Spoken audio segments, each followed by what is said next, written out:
जय माँ तारिणी। नमस्कार बंधुगण। माँ तारिणी कवच अथवा फलप्रद तथा सिद्धिप्रद यहाकू प्रत्येक दिन पाठ कले माँ तारिणी स्वयं दुर्गा रूपरे भक्त मानकर समस्त इष्ट खंडन करती। आसतु माँ तारिणी कवच पठन करिबा।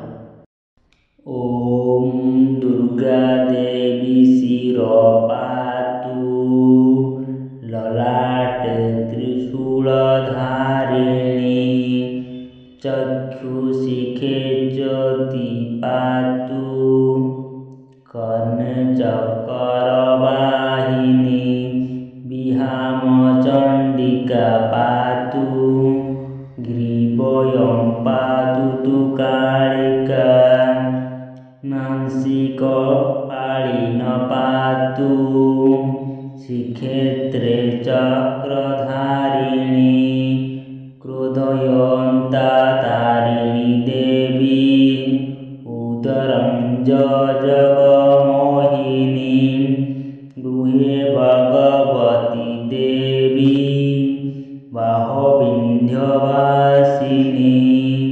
महाकाल तु जङ्घेह, द्रौपादो षोलधारिणी, एवं स्थितामि देवी त्वं त्रयलोकोर